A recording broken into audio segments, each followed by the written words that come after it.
Hello and welcome to the Oberlin-Como Piano Festival Academy presented by the Oberlin Conservatory of Music.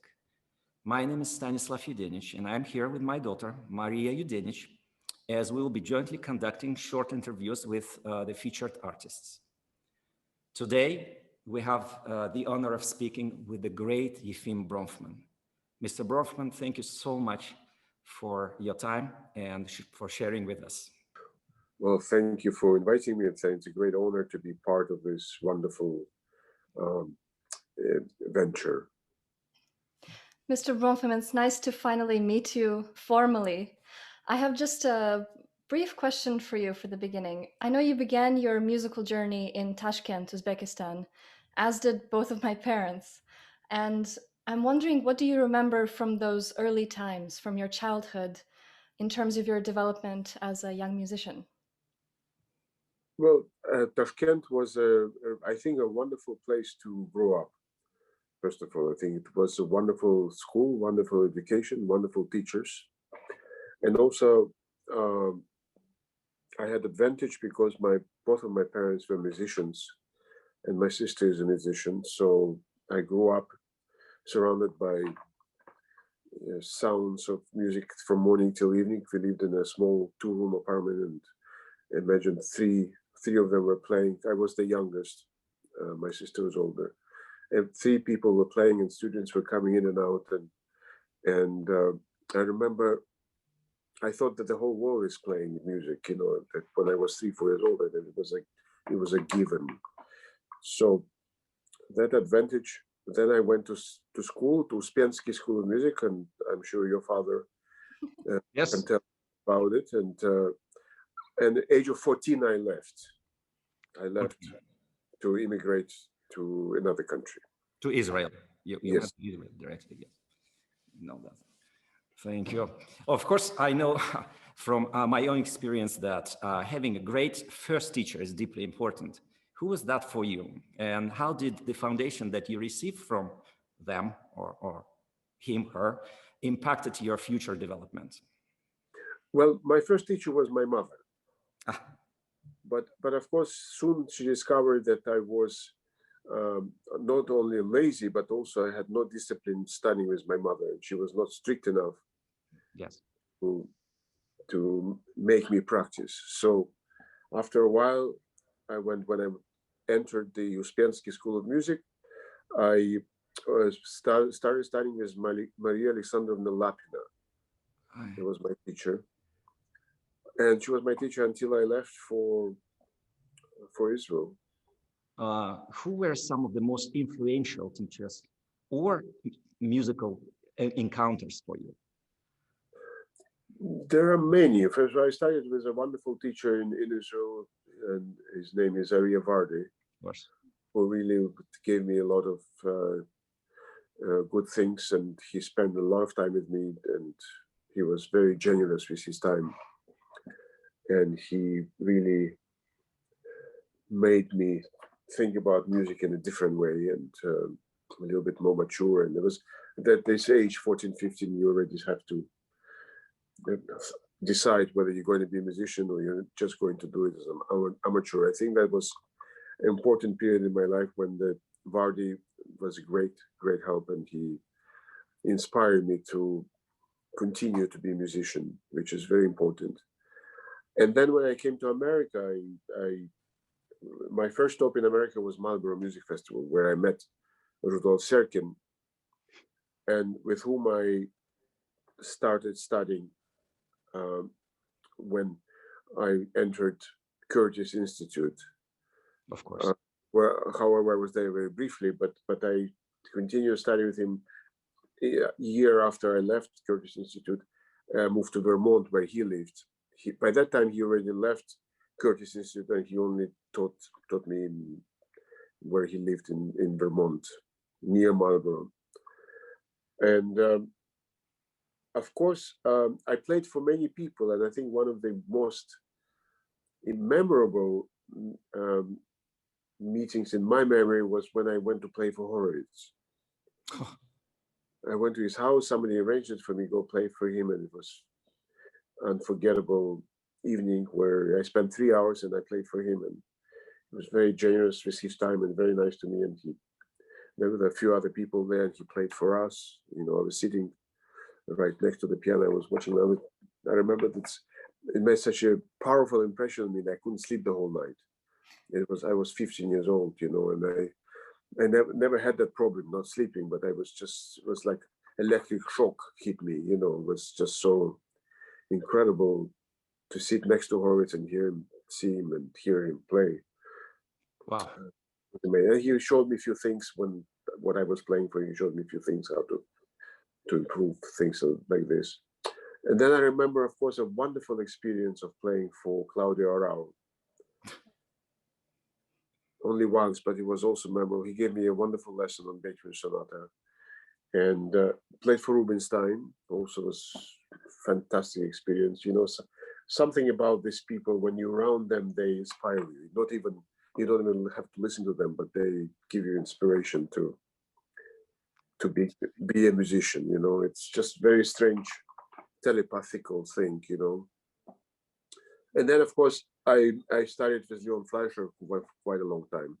He was a great teacher, and I studied with Rudolf Firkushny and William Marcella. So I had a lot of teachers, however, sometimes short time, but I had played. And also, of course, I played a lot for other musicians like Daniel Barenboim and Radu Lupu and many others. I'm always curious to learn something new.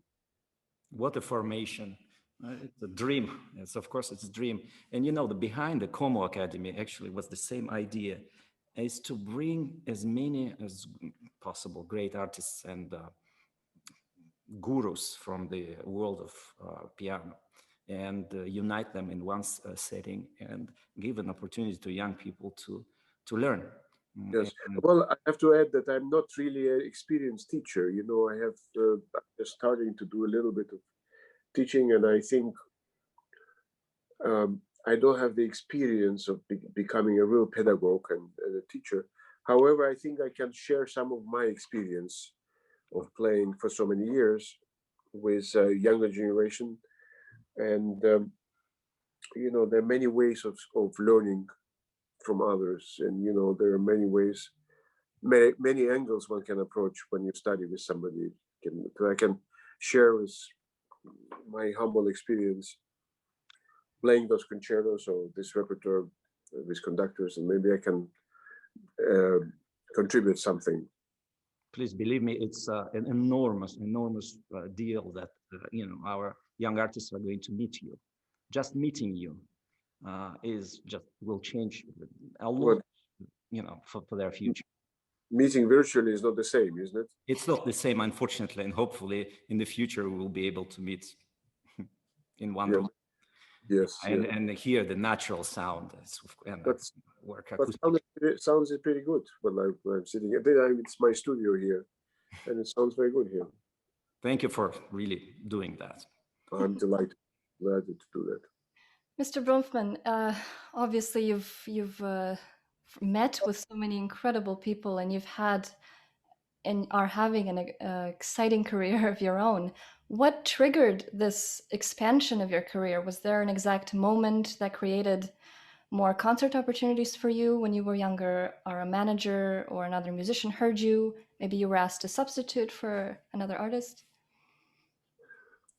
It's a good question.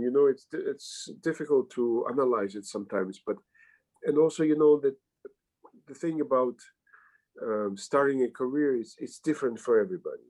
It's never the same. There's no the same recipe for everybody. Some people win competitions. Some people start with a big bang, making a big debut, and then either continuing or not. It's possible that the great debut does not guarantee you a great career. But in my case, I never entered competition, so I started kind of on my own. I made a very good debut. I played, my first concert was in Carnegie Hall with Leonard Bernstein conducting. When I was 18 years old, he heard me in Israel and he immediately engaged me. So I played my first concert, but it didn't guarantee me any future engagements. I mean, I thought I was made, but it's not true. I mean, it's just a freak start, you know. I mean, quite impressive start, but then how do you continue, you know, without having experience and repertoire and things like this? But there's so many ways. There's so many ways to be prepared, you know, to do that. You have to be mature as a person. You have to, because it's not an easy life, you know. Then you have to have a repertoire that is ready to go on big stages. So one has to approach it gradually. And I think that in my case, I started accompanying violinist, you know. That was my first touring, international tours were with violinist playing concerts in Italy and in Germany and some in America, you know, and slowly, I think slowly I started getting invited to do my own concerts, and it really took a long time, but it's, you know, and there were bad years, there were good years, but mostly good, you know. I'm very, very happy with the way my musical life has evolved. Wow, that's incredible. So interesting. Mr. Bronfman, do you remember, of course you remember, what concerto did you play with? It was Rachmaninoff Concerto No. 3. Oh, third concerto, quite a concerto, right? And who, if it's not a secret, who was your violinist? Shlomo Mintz. Okay. Oh, wow. Shlomo Mintz, my violinist, and we played some concerts together. It was made some recordings, and then I always played chamber music throughout my whole career because I simply love doing it. I think that I think also it's important for younger generation to play chamber music because it really teaches you how to listen to others and how to try to either imitate them or, on the contrary, contradict them, depending on music. And it helps you when you play a concerto, when you have the experience of playing chamber music. It definitely helps you to play Brahms concerto if you played the piano quartets by Brahms, or you accompanied some songs by Brahms. So I encourage chamber music for everyone, you know, either just for in your house or just go to festivals, lots of chamber music festivals. And in school, I'm sure they have schools offer chamber music classes, etc. I always play chamber music. If we can move on to talking a bit about young artists of today's world, what is the most important concept that you hope to pass to young artists? Well, again, there is no single way. Everybody, you know, that's the disadvantage of giving a single lesson, is that you really don't know well enough a pianist that you're listening to. You don't know his background enough, and everybody needs something different. I don't know if you agree with that. You cannot offer the same method to everybody. You know, everybody needs different things. Everybody is different in their level of preparations, maybe different age or different kind of teaching, etc., etc. So I really don't know, but I will do my best to try to see one step farther everybody listen to, and I will try to figure out what things can make them improve or make them think about, because after all, in our profession, and forgive me if I'm wrong, but I think when you teach, you say things sometimes that you know they're not going to get right away, but maybe in 5 years from now that will click, you know. It's what happened to me, actually. But in my case, it took 20 years to click, but never mind. Clicked.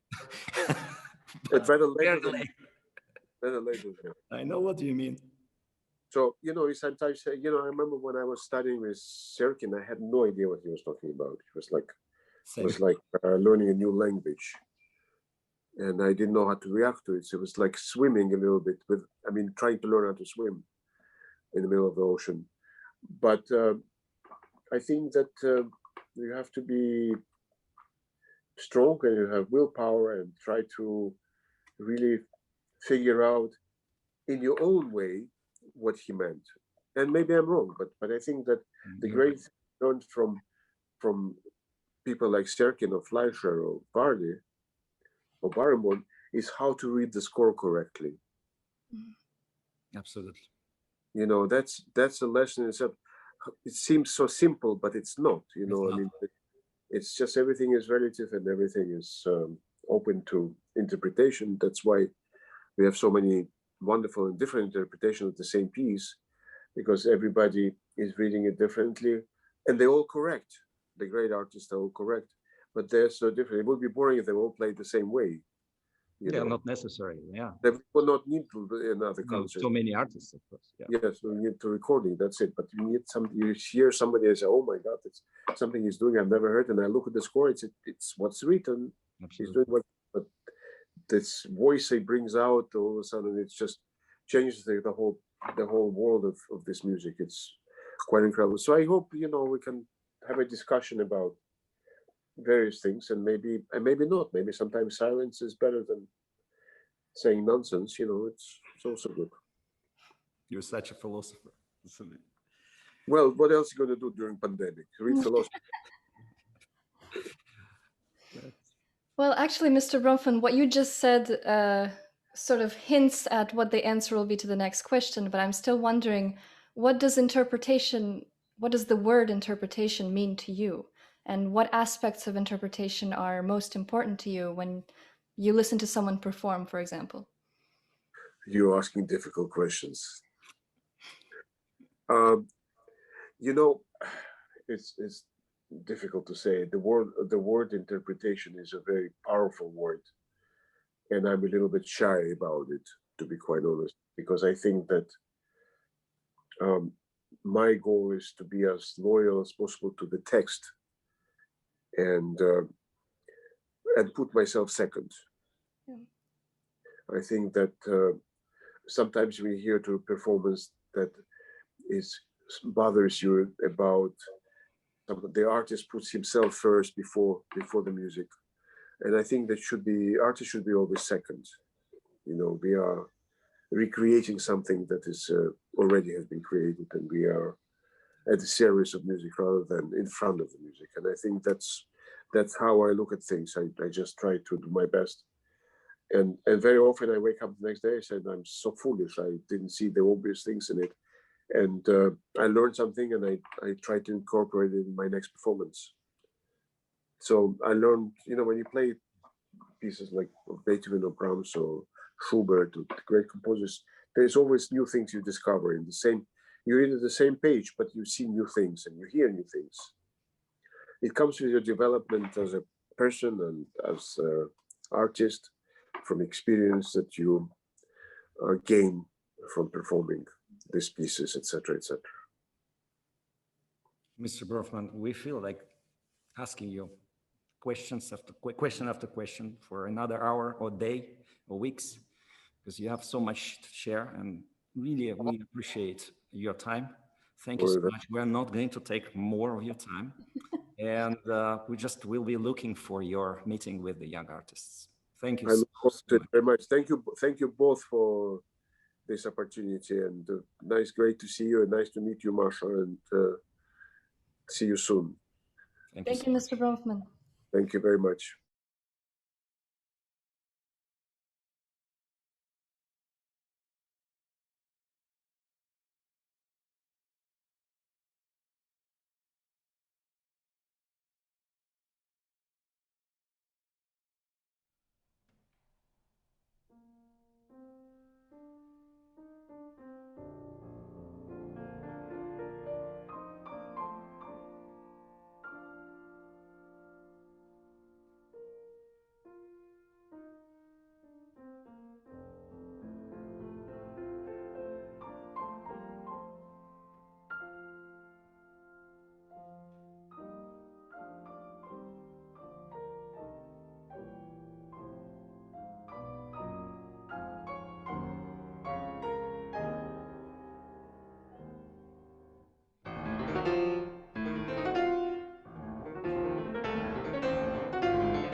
It was really wonderful, wonderful playing. Really Thank you. great pianism and musicality. Everything is there.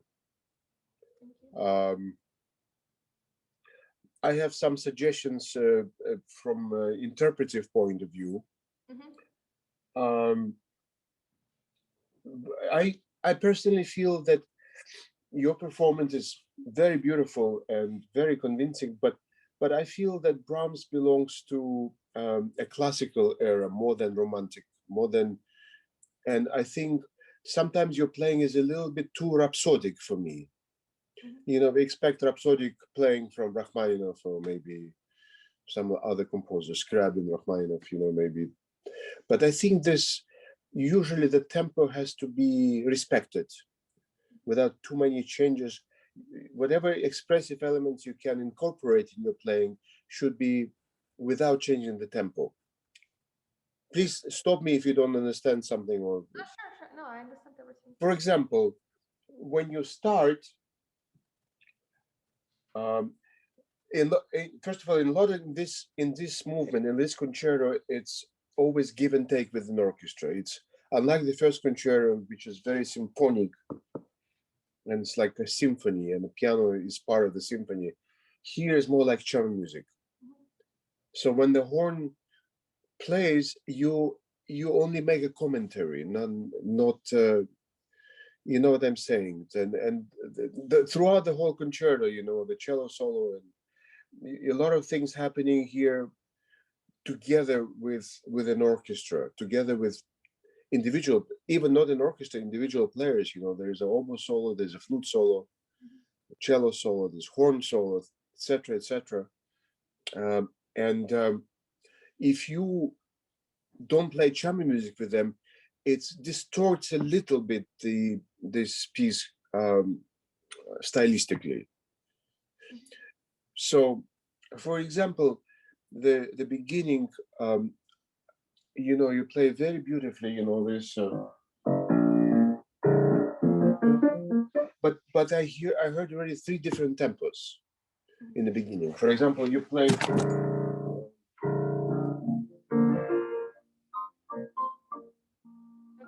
I'm exaggerating maybe, but maybe it could be one tempo, just as expressive as you play, and it's a little bit distracts from the horn, if I may. If you don't mind trying it, could you do that?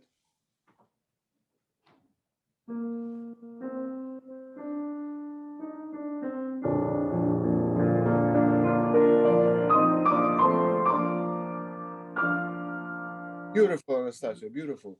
But I would suggest, you know, the whole piece is this kind of thing. So, and it starts here. Don't wait.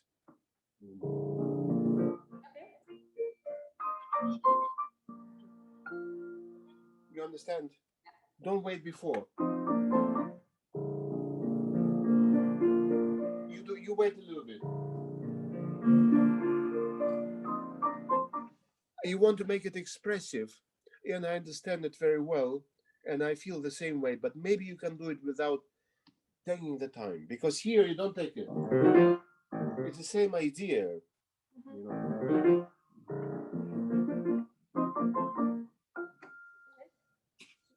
Should I start right from my part? Yeah, yes.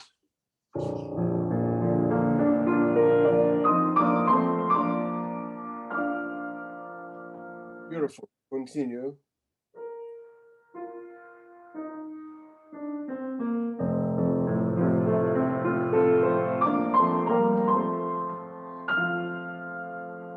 Beautiful, beautiful, but try not to accent, you know.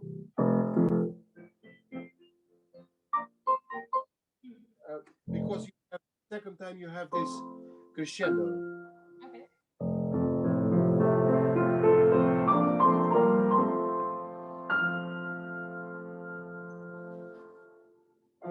With one more, please. Can you do both of them now again?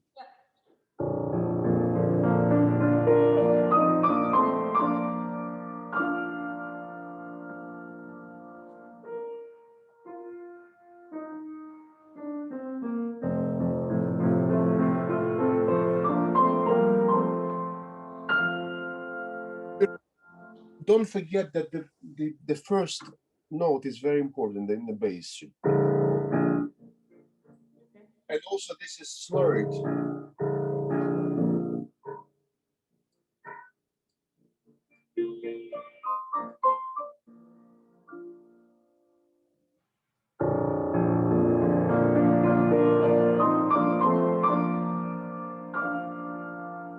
Don't slow down, don't slow, because the horn has to continue and you give it to them. So if you horn will not know what to do.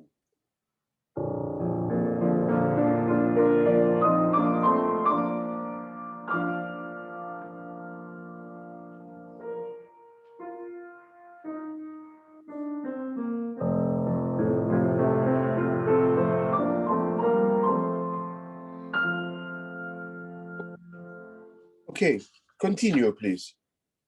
I will tell you what I felt in your performance. It was wonderfully played, but you're not playing what's written.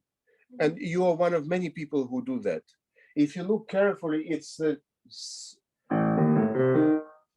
this is part of,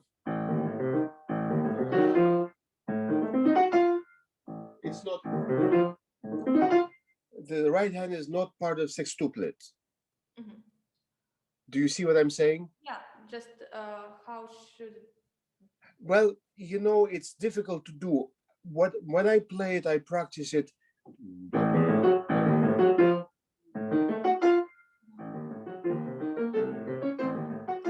It gives me the feel for the right hand. If I just play.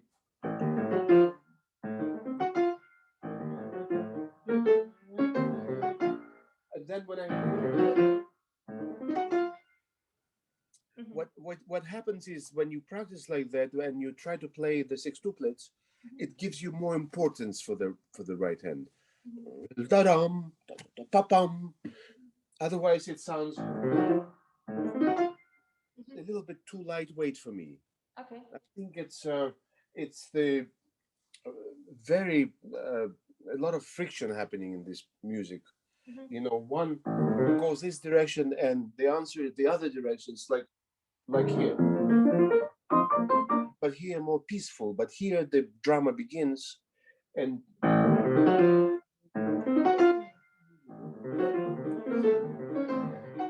it should sound somewhat like part of the 16th note, not part of the sextuplet. You understand what I'm saying? Yeah. I don't know if you like to do it that way, but it's something to consider. Sure. Yeah, I'm not sure I'll be able to do it right away. Yeah, of course. But just why don't you play? Yeah.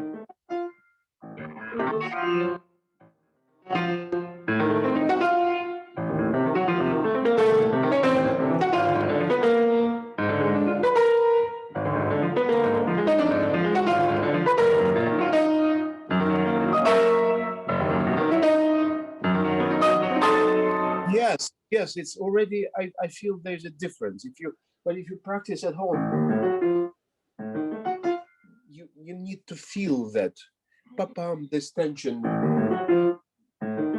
This is not so important.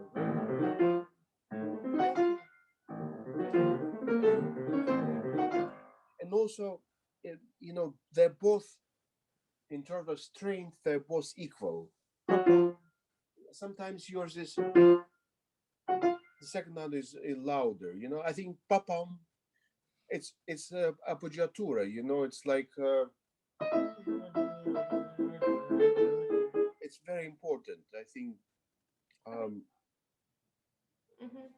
And let the second note ring, you know, maybe not too dry.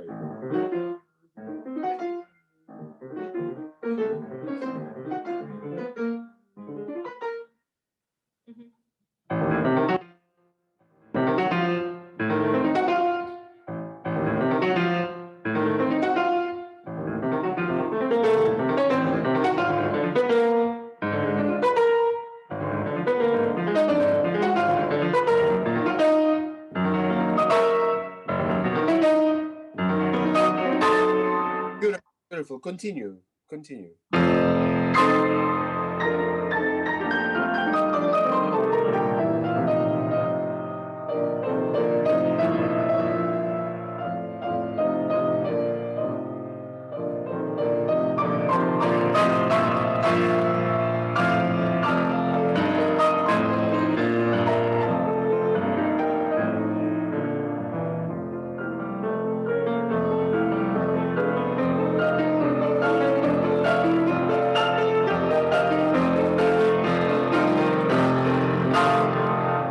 It's very beautiful. I think maybe you should try to achieve a little bit more legato.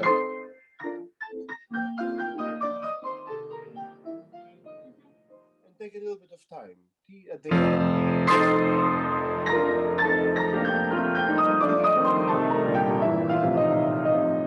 And here, you know what's happening. Next four measures is very different.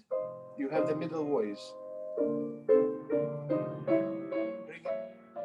Bring in more middle in this next four measures.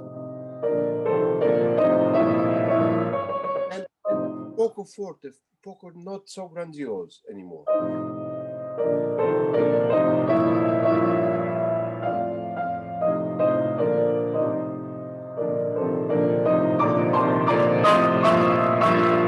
Okay, good. But again, you know, we're talking about being a little bit more classical. So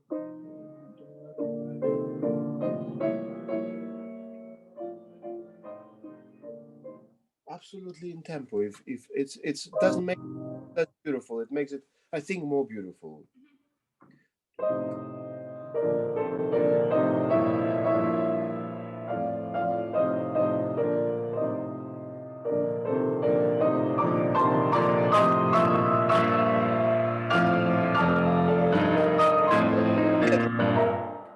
Much better. You get the idea. But here, I would focus more on the left hand string.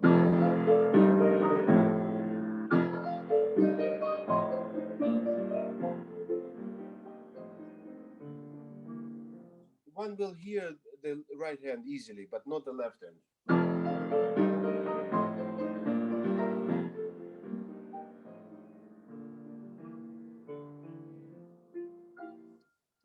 And make nice diminuendo.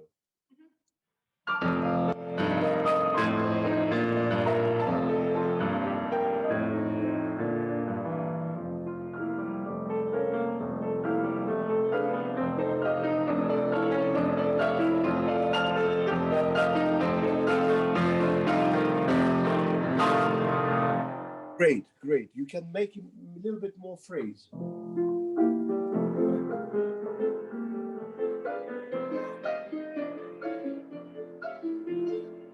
Here, make it soft, because you want to hear the change of the register, and then from here, one big crescendo. So one phrase.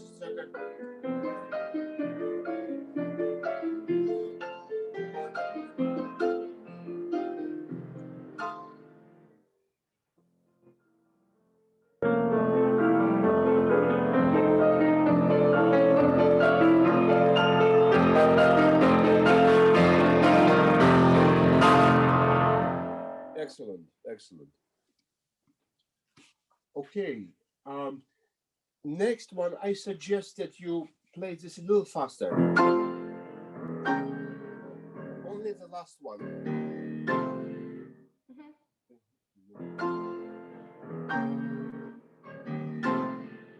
And then absolutely in tempo.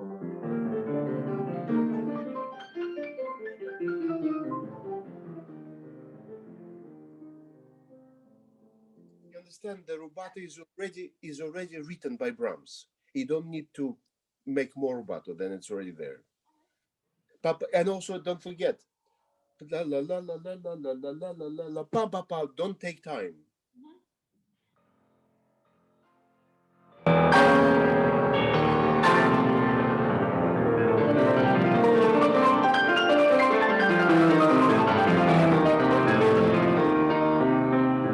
Great.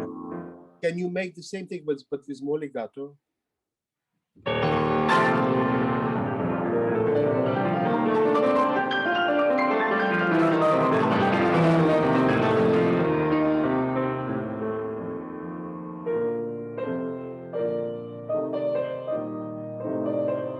But same tempo, same tempo. And if you play that, if you want to play slower, then start.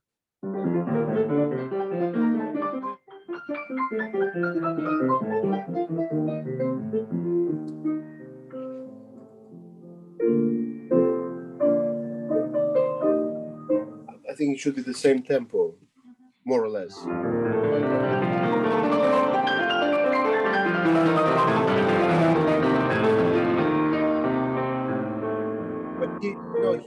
But he writes phrasing.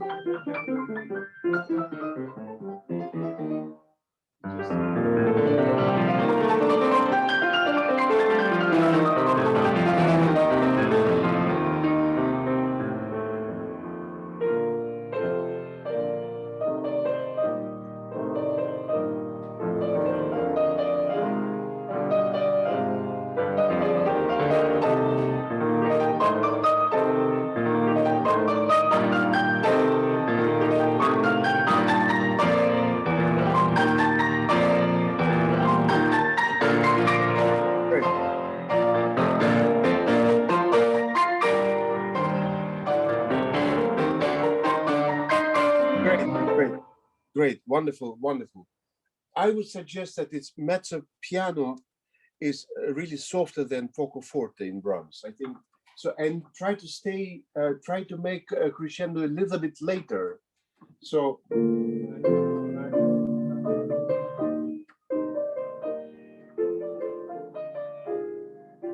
middle also.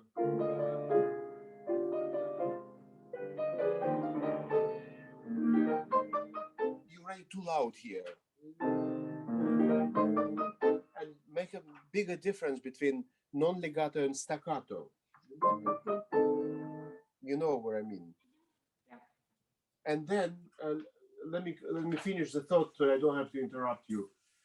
So when you get to the forte finally, make sure you hear that accent.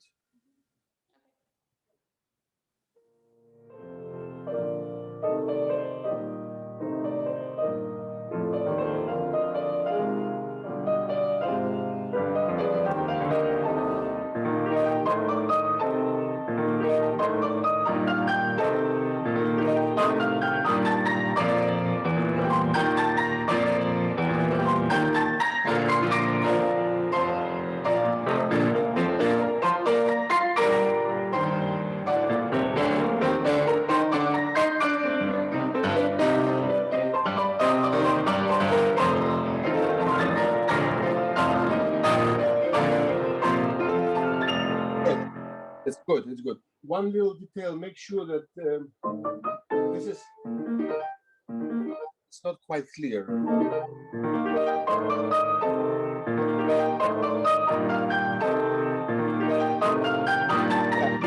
Yeah.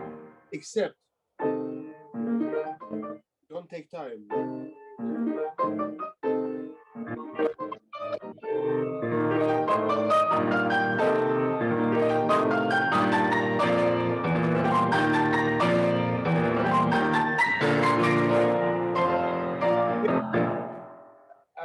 For my taste, you can even make crescendo a little bit later, so that this accent really is coming out, and then make it much more victorious. Right? More pedal, and then the next one, you want to hear the opposite direction.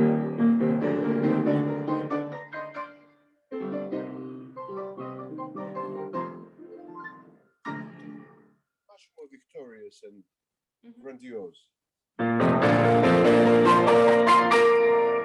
But more, your attack is not sharp enough. Even with the pedal.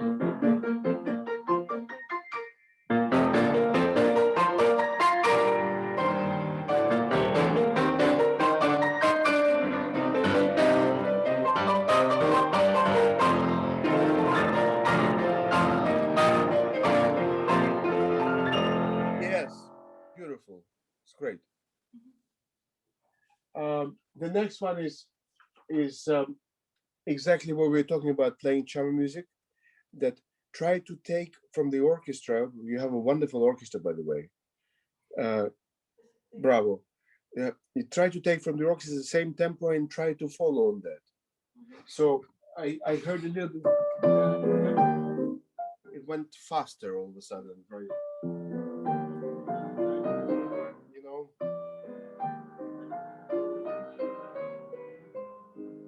Enjoy it. It's beautiful music, you know. can you try?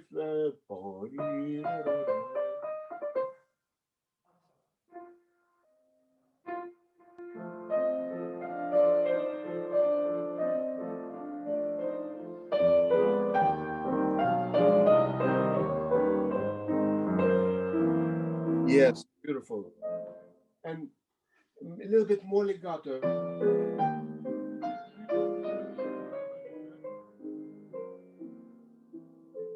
You know, the strictness does not mean that you cannot do a little bit of rubato.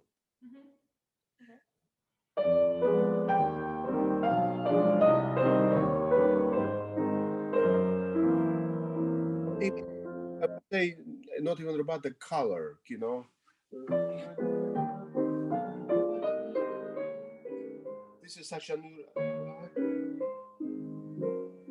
unusual harmony. Bring it out a little bit more.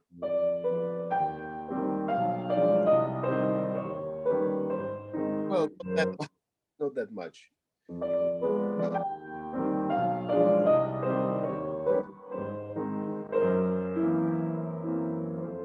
But no accent, you know, just.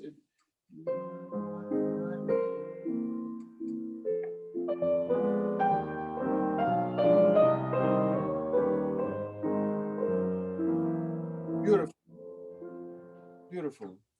And the same thing for next passage. Can you play?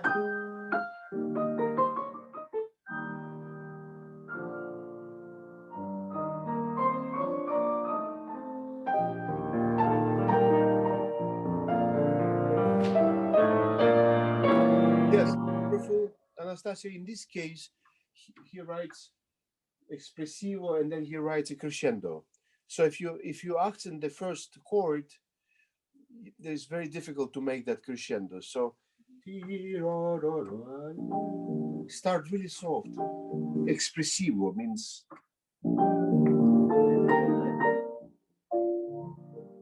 it's not.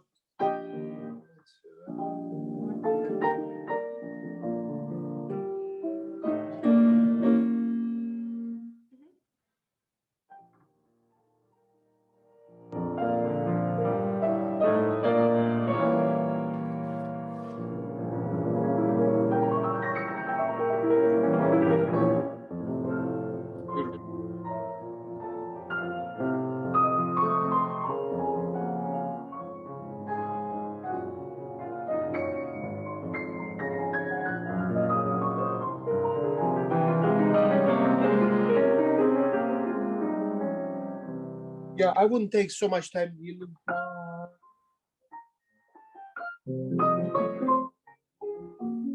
However beautiful piano part, it's still commentary on what's happening.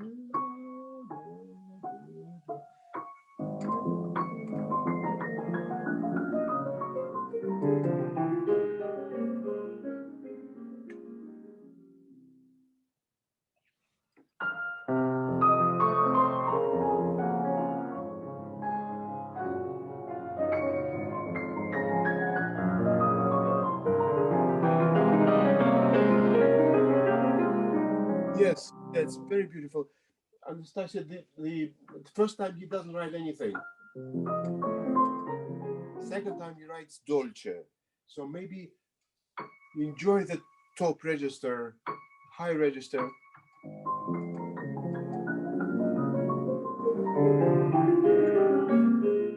Just make it sound different from the first one.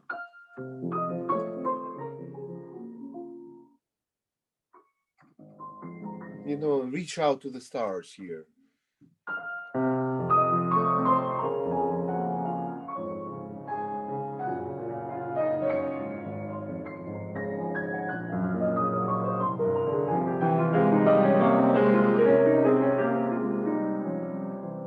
Great, great.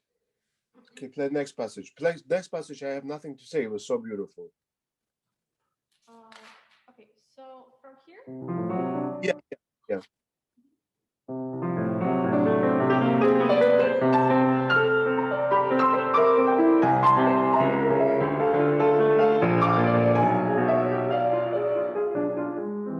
Yes, you know, one little thing, maybe you can, when you have A flat, you can. also reach to the stop note.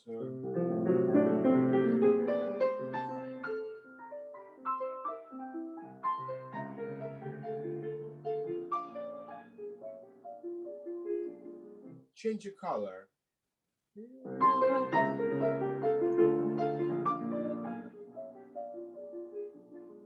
Sometimes those crescendos are not direct.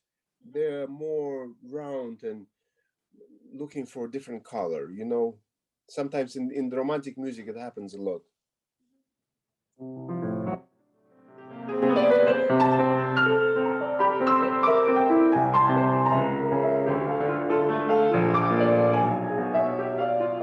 Yeah. It would be nice if you have two crescendos there. It would be nice if you make it sound a little bit different. Your timing is more or less the same for both.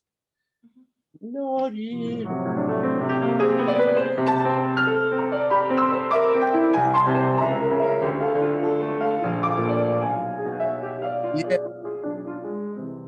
you're very talented. It's very good.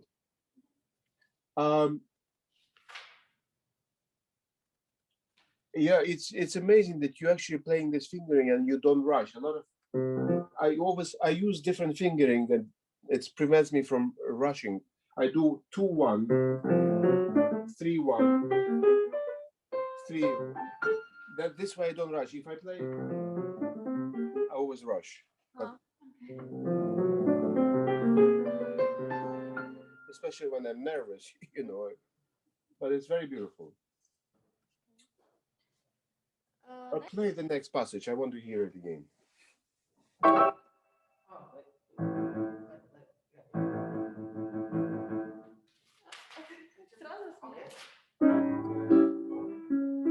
Just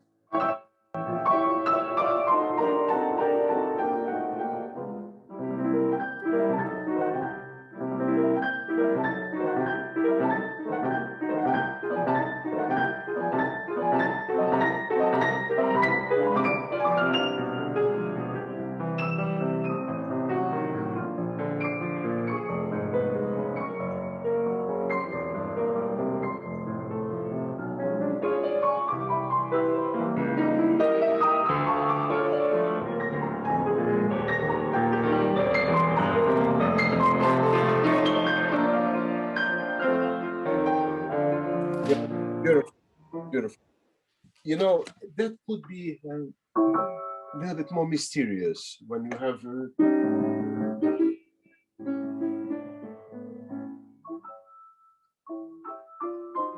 and much more legato. You know, there's something very mysterious about it. And very legato and more top. And then see what's written there. Right, starting there. Yes. More, yes. We can try to do that. You know, so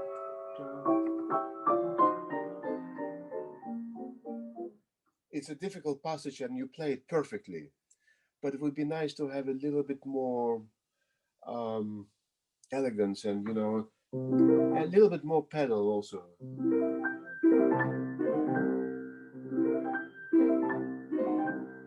You know, a lot of this, I think he took it from Schumann, that a lot of jumps, you know, like the end of the second movement of the Fantasy of Schumann, you know. Yeah. The jumps start from the bottom, dori, dori, bottom. The same here. This is more middle.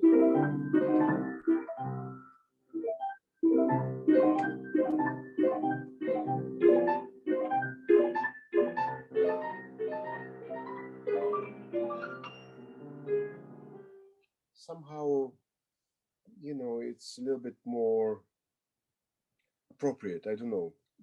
I don't know if you agree. What I hear, you know, this kind of thing, but maybe, and not so fast, you know, take your time playing all.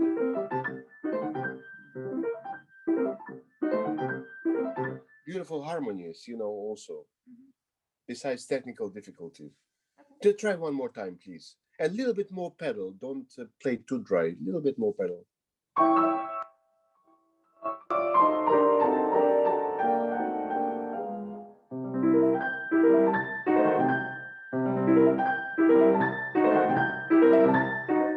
okay.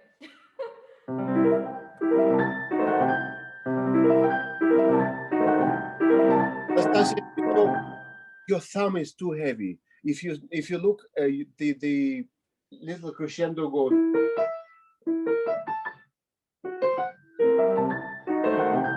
Yeah.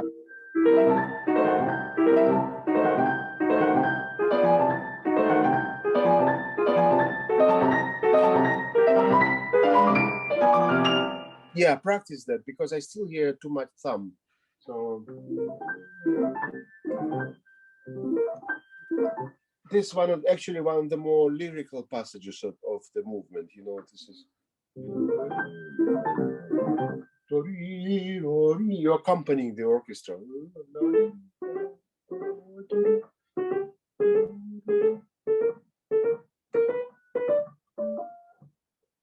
Through one more time and less and real piano, not.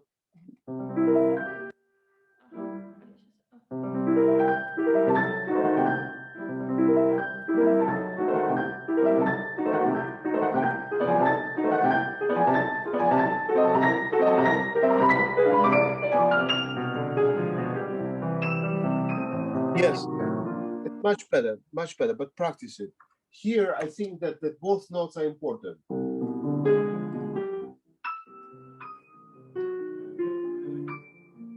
Here is different because there's no accent and harmonic change. So play.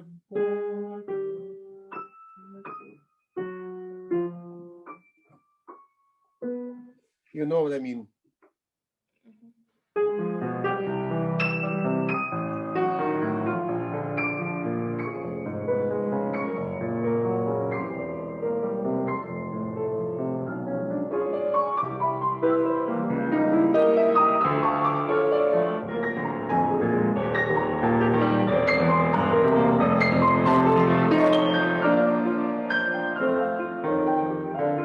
Yeah. Here, make sure you follow.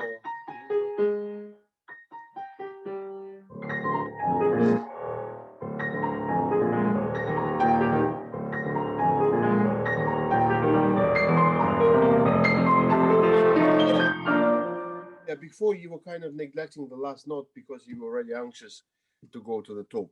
So, but no.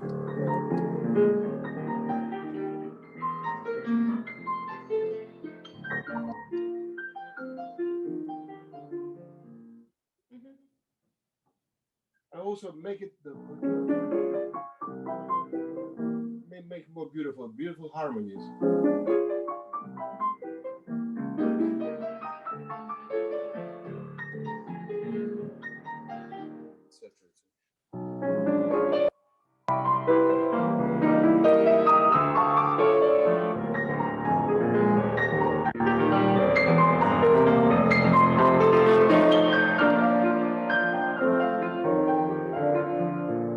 Yeah, except the first one has no crescendo. No crescendo the first time. Second time, yes.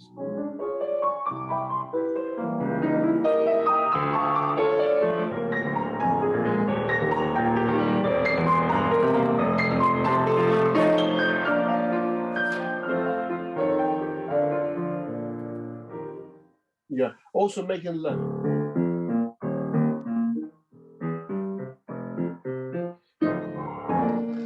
When the chords come, make it more expressive.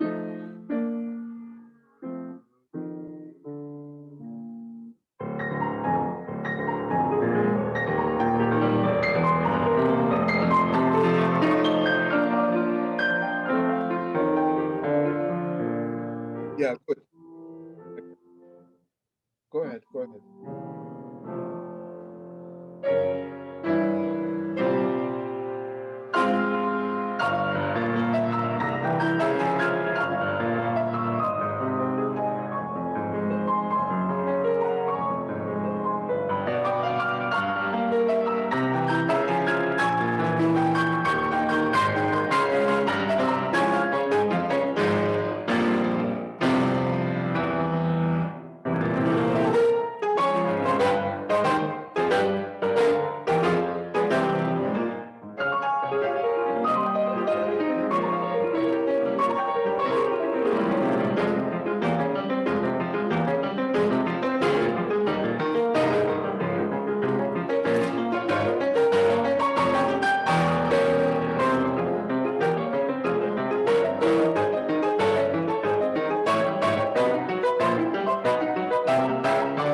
Bravo, wonderful, really wonderful playing. In my opinion, in Brahms, the second note is never clipped. It's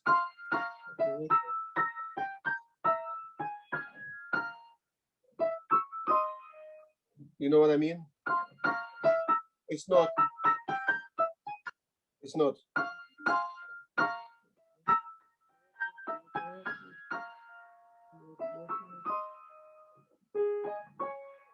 They're all a little bit more legato. Just play the right hand slowly once.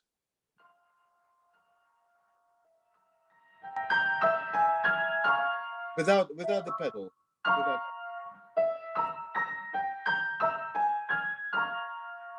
the second short.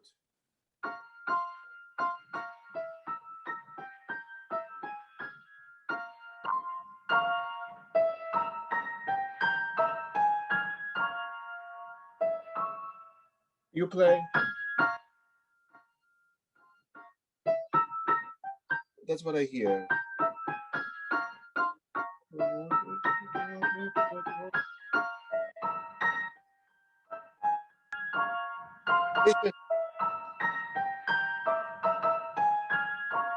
Because you know, if you play staccato, we need to hear them.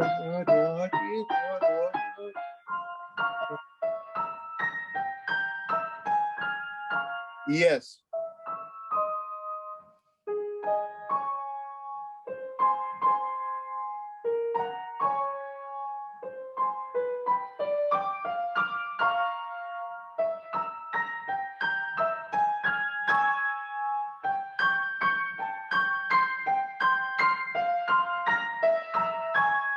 Yes, it's good.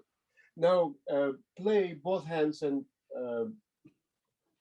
play it again. Just also just when make sure that when you get to this and you're slowing down those chords, which is very nice, but make sure that when there is a rest is in the same tempo as the last three chords, prior three chords.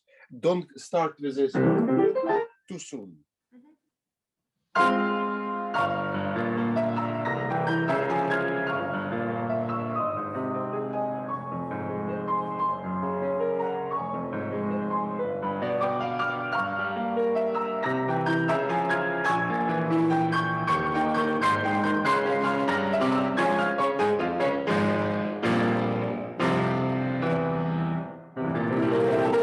Yes, very good. One more thing, if I may ask you, sometimes you play, you take some time, I think, if you play,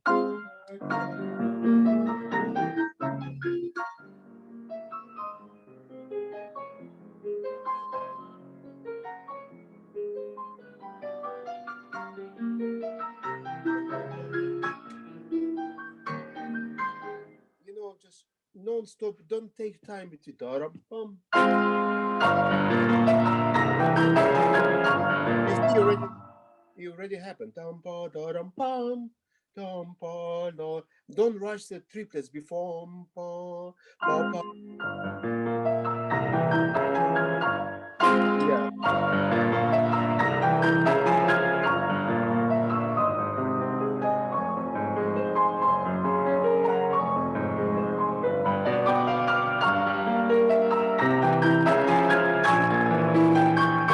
Yes, much better. But here you can actually take time.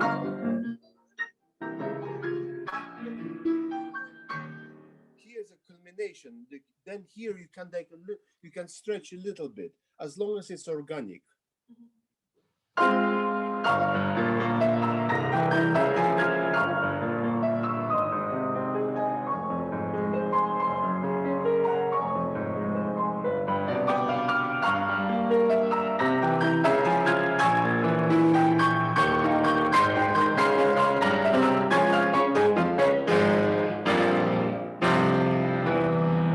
Yeah, it's for me. Maybe it's don't slow down. Pee-pa-pa, pee-pa-pa.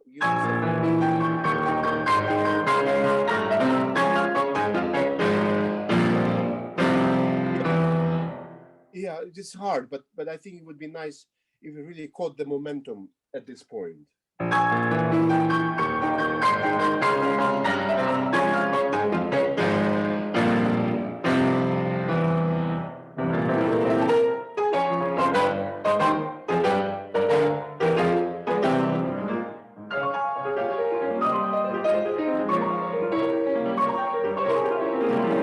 Yes, very good.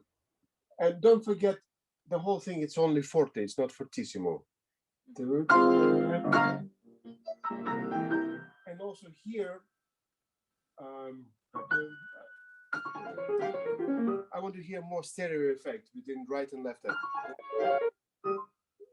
At least here, I don't hear left hand as clearly as the right hand.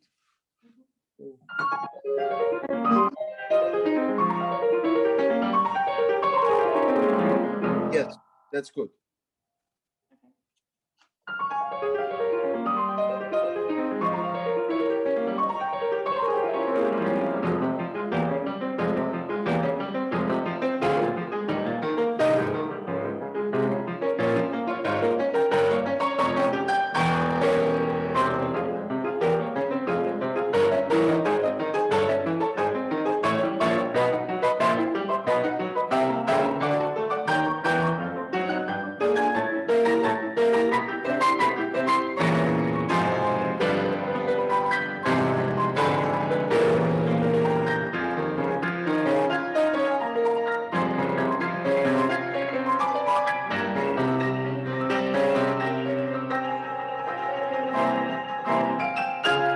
Great, terrific. Again, I wouldn't start terribly loud because you have a long way to go. So it should be marcato, yes. You know, accents, yes. But the less you start, the more the accents will come out. Also, start a little less.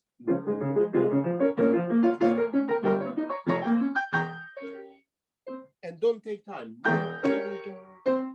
Too soon to take time. And start less. So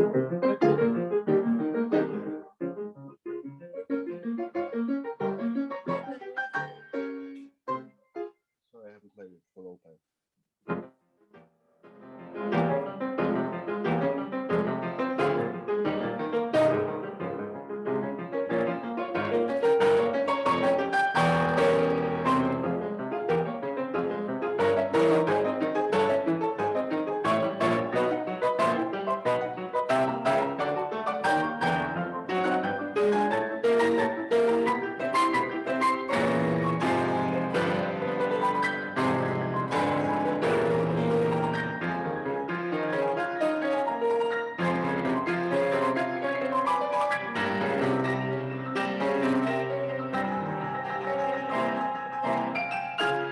Beautiful, beautiful.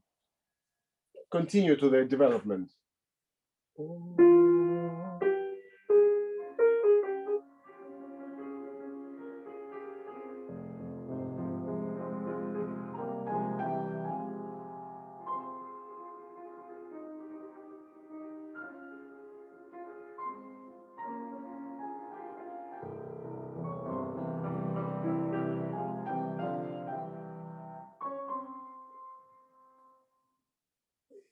Yes, but you have to hold this note until the orchestra enters. This is no, yeah. Only take off then.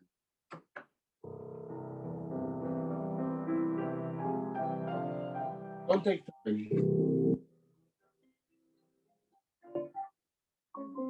And make sure you hear very good rest. Because that's the only time it happens in the piece.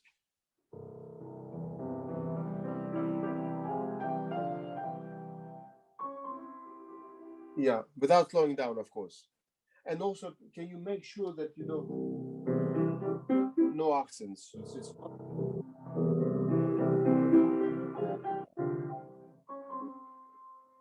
Yes. Good. Continue.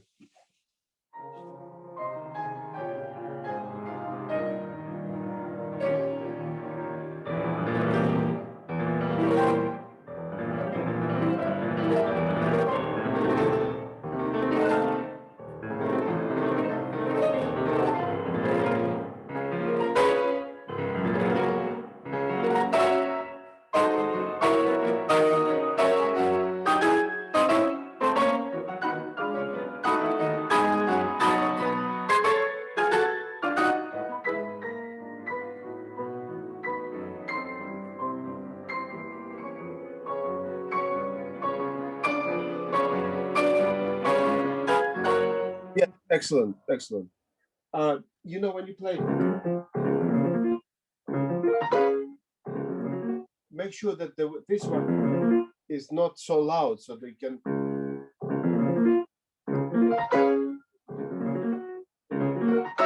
Make it different.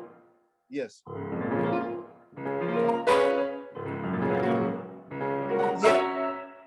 Yeah, but I can hear the difference between the nuance. You understand?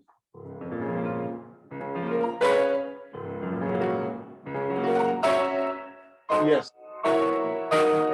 Yes. But here, there are two different sounds. As you played, and then like.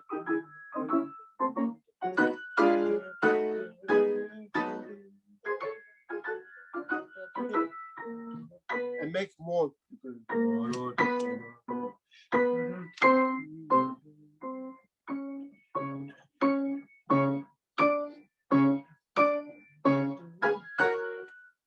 More. You understand?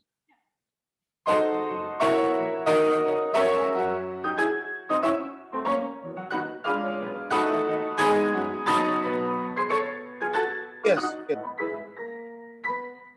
Yes, it's good because you know you're playing what orchestra played before, so you don't want to be all of a sudden different. You have to imitate the orchestra. In the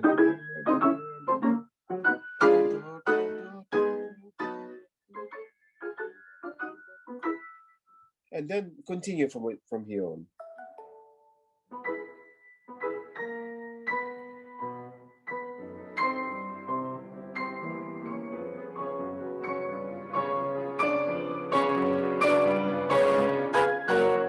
Yes, that's a very hard chord to play together with the cellos.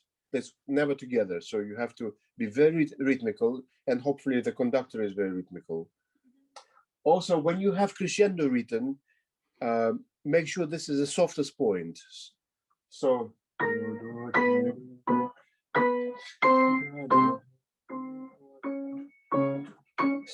really start crescendo from a little less.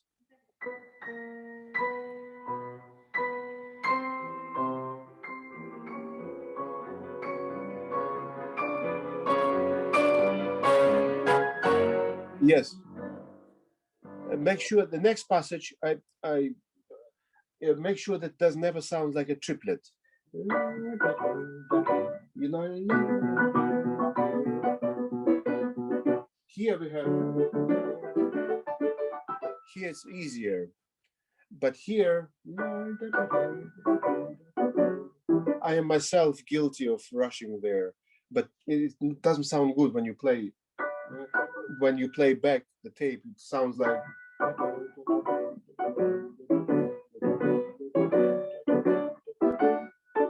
One has to have patience to play this, you know, without rushing or slowing down.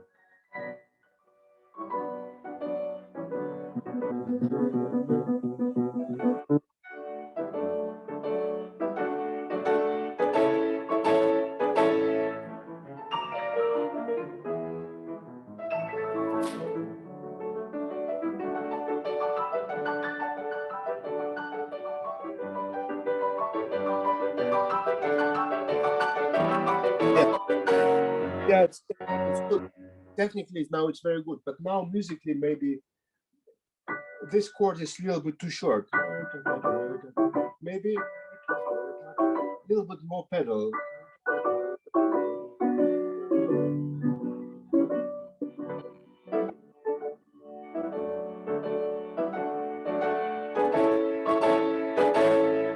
Yes, and not such a gigantic crescendo, just a little bit.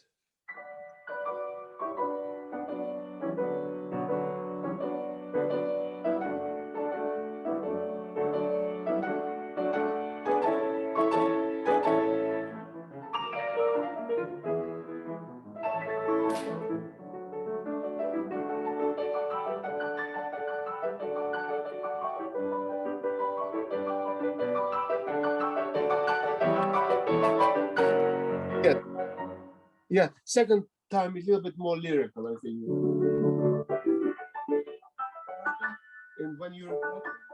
you know, reach to the top, make a difference.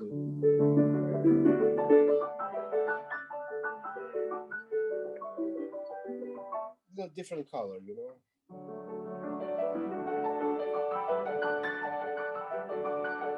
Yes.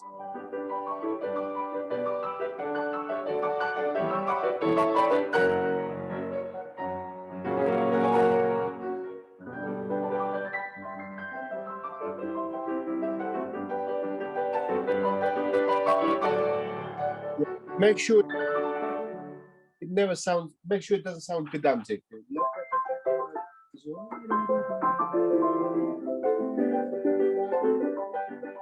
Maybe now we're losing the tempo a little bit also.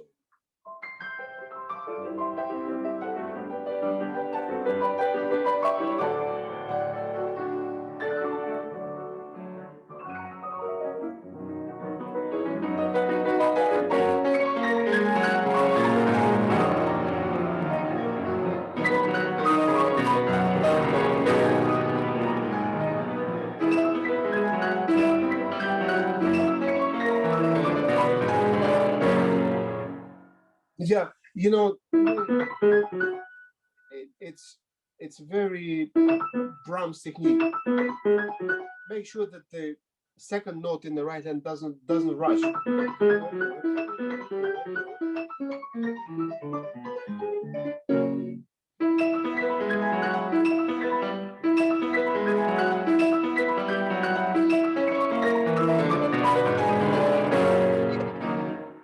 Yes, go ahead. Go ahead.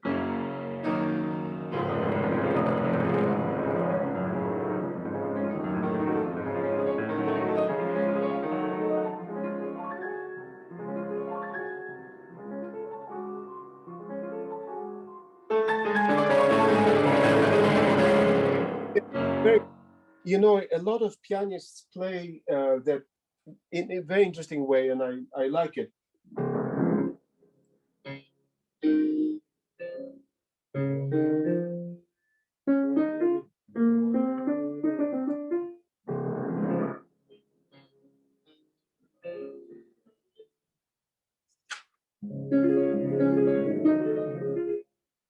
So you hear the little bit of the theme.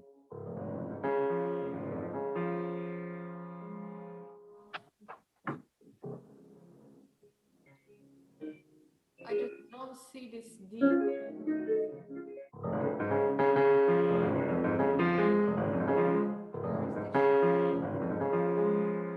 No, you know, so starting here, the thumb of the right hand.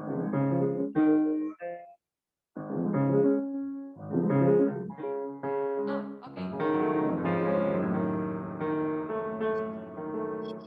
You don't have to be obvious, you can be subtle, but bring it a little bit so people know that it's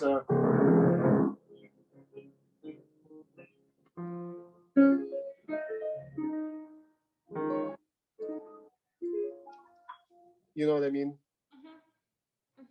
It's just a little you don't have to do it, but I think it's interesting that also second time.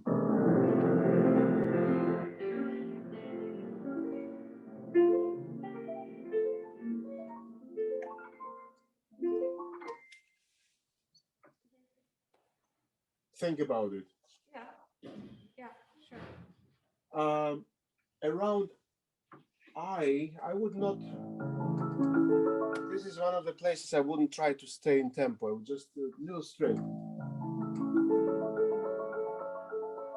That's a sunrise of the piece.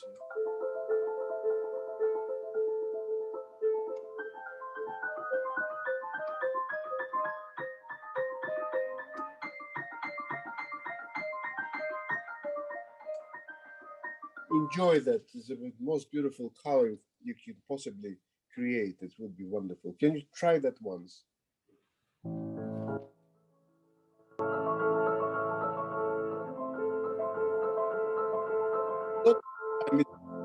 Major, minor.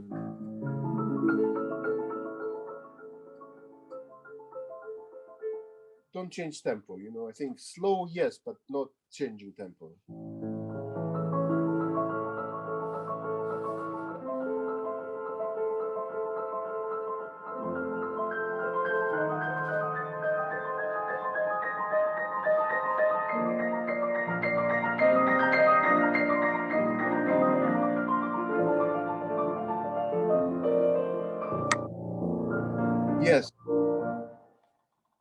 Maybe you can even caress a little bit more when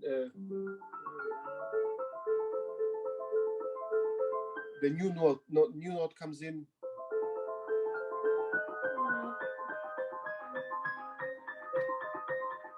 You know.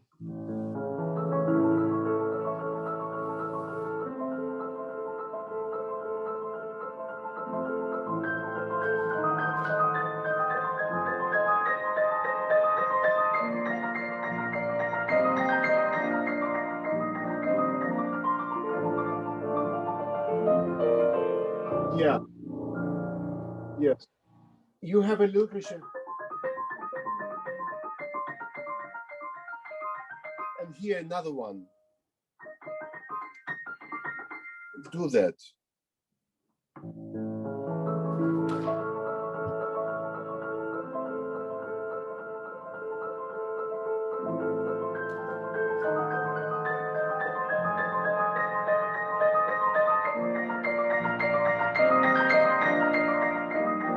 Yes.